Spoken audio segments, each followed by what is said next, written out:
በጣም ጤናማና ውድ ምግቦችን እየተመገቡ ነገር ግን ጤናው ሁልጊዜ የሚታወቅ ከሆነ ስህተቱ ያለው ከተመገቡት ምግብ ላይ ሳይሆን ምግብ ከበላችሁ በኋላ በምታደርጉት ልማድ ላይ ሊሆን ይችላል። ብዙዎቻችን ሳናውቅ የምንፈጽማቸው 10 ትናንሽ ስህተቶች የምግባችንን ጥቅም ወደ ከባድ የጨጓራና የልብ በሽታዎች ሊቀይሩት ይችላሉ። ዛሬ እነዚህ 10 ነገሮች በሳይንሳዊ ማስረጃ አስደግፈን እንመለከታለን። በተለይ ቁጥር 7 እና ቁጥር 10 ላይ የምንወያይባቸው ነጥቦች ሁላችንም በየቀኑ የምንሳሳታቸው ናቸው። ወደ ዝርዝሩ ከመግባታችን በፊት ግን እንደዚህ ያሉ የጤና መረጃዎች ሁልጊዜ እንዲደርሷችሁ ቪዲዮውን አሁኑኑ ላይክ በማድረግ ይጀምሩ። ለቻናላችን አዲስ ከሆናችሁ ደግሞ ሰብስክራይብ አድርጋችሁ የደወል ምልክቷን ተጫኑ። ተጫናችሁ? መልካም። ቀጥታ ወደ ቁጥር 1 እንለፍ። ቁጥር 1 ወዲያውኑ መተኛት ወይም ጋደም ማለት። ከተመገቡ በኋላ ወዲያውኑ አልጋ ላይ መጋደም። ከባድ ምግብ ከተመገብን በኋላ እንቅልፍ የማለት ስሜት የተፈጥሮ ሂደት ነው። ነገር ግን ወዲያውኑ ስንተኛ በስበት ህግ ምክንያት በሆዳችን ውስጥ ያለው የምግብ መፈጨት ጋስትራይት አሲድ ወደ ላይኛው የጉሮሮ ክፍላችን ኢሶፋገስ ይፈሳል። ይህ አሲድ ሪፍሌክስ ወይም የቃጠሎ ስሜት ያስከትላል። በረጅም ጊዜ ሂደት ደግሞ የጉሮሮ ካንሰር ጭምር ሊያመጣ ስለሚችል ከተመገቡ በኋላ ቢያንስ ለ2 ሰዓታት ቀጥ ብሎ መቀመጥ ወይም ቀለል ያለ እንቅስቃሴ ማድረግ ይኖርባቸዋል። ቁጥር 2 ወዲያውኑ ሻይ ወይም ቡና መጠጣት። ከምግብ በኋላ ወዲያውኑ ሻይ ወይም ቡና መጠጣት ይህ በባህላችን እጅግ የተለመደ ነው። ነገር ግን በሻይ ቅጠል ውስጥ ታኒንና ፖሊፊኖል የተባሉ ኬሚካሎች አሉ። እነዚህ ንጥረ ነገሮች ከምግብ ያገኘነውን አይረን የማሰር ከፍተኛ አቅም አላቸው። በዚህ ምክንያት ሰውነታችን አይረን መምጠጥ ያቅተዋል። ይህ በቀጥታ ለደም ማነስ ወይም አኒሚያ በሽታ ይዳርገናል። ሻይ መጠጣት ካለብዎት ከምግብ በኋላ ቢያንስ 1 ሰዓት ይጠብቁ። ቁጥር 3 ገላን መታጠብ ወይም ሻወር መውሰድ። ምግብ እንደበላን ወዲያውኑ ሻወር መውሰድ። ምግብ ስንበላ ጨጓራችን ምግቡን ለመፍጨት ከፍተኛ የደም ዝውውር ወደ ሆድ አካባቢ እንዲሄድ ያዛል። ነገር ግን ወዲያውኑ ገላችን ስንታጠብ ሰውነታችን የቆዳውን የሙቀት መጠን ለማስተካከል ሲል ደሙን ወደ እጅና እግራችን ያሰራጫል። ይህ በሆድ አካባቢ ያለውን የደም መጠን ስለሚቀንሰው የምግብ መፈጨት ሂደቱን ወይም ዳይጀሽን ሲስተም ያዛባዋል። የሆድ መነፋትና ቁርጠት ይፈጥራል። ቁጥር 4 ፍራፍሬዎችን መመገብ። ፍራፍሬን እንደ ማጣፈጫ ወይም ዴዘርት ከምግብ በኋላ መመገብ።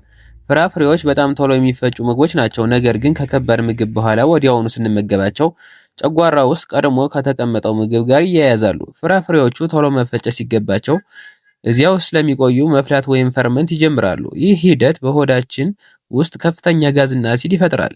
ፍራፍሬን ከምግብ በፊት 1 ሰዓት ቀደም ብሎ መመገብ ከሁሉ የተመረጠ ነው። ቁጥር 5 ቀዝቃዛ ወይም የበረዶ ውሃ መጠጣት። ከምግብ በኋላ ቀዝቃዛ ውሃ መጠጣት። ትኩስ ምግብ በልተን ወዲያውኑ የበረዶ ውሃ ስንጠጣ በምግቡ ውስጥ ያሉ ቅባቶች በጨጓራችን ውስጥ እንዲረጋጉና እንዲጠነክሩ ያደርጋል። ይህ ደግሞ ጨጓራችን ቅባቶችን ሰብሮ ለመፍጨት ተጨማሪ ኃይልና ጊዜ እንዲያባክን ያደርገዋል። ለሆድ ድርቀት እና ለጨጓራ ህመም ዋነኛ መንስኤ ይሄ ነው።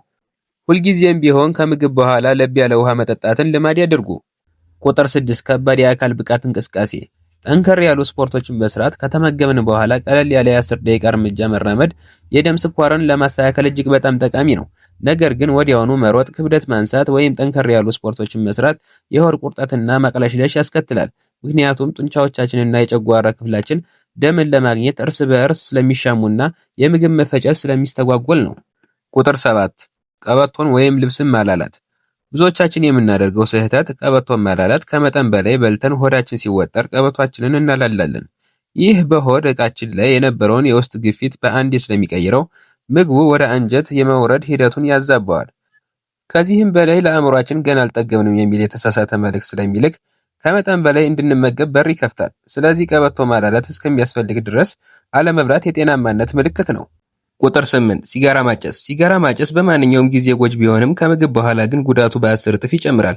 ከምግብ በኋላ በሰውነታችን ውስጥ ያለው የደም ዝውውር እጅግ ፈጣን ስለሚሆን በሲጋራ ውስጥ ያለው ኒኮቲንና መርዛማ ኬሚካሎች በጣም በፍጥነት ወደ ደም ስራችን ይሰራጫሉ። ጥናቶች እንደሚያሳዩት ከምግብ በኋላ የሚጨስ አንድ ሲጋራ በሌላ ጊዜ ከሚጨሰው 10 ሲጋራዎች እኩል ለካንሰር ያጋልጣል። ቁጥር 9 ጥርስን ወዲያውኑ መቦረሽ። ጥርስን ወዲያው መቦረሽ ብዙዎቻችን ይህንን እንደ መልካም የጽዳት ልማድ እናየዋለን፣ ነገር ግን ስህተት ነው። ምግብ ስንበላ በተለይ አሲድ ያላቸው ምግቦች ስንጠቀም የጥርሳችን ውጫዊ መከላከያ ወይም ኢኔምል ለጊዜው ይዳከማል። በዚህ ቅጽበት በብሩሽ ስናሸው ያንን ጠቃሚ መከላከያ አብረን እንፍቀዋለን።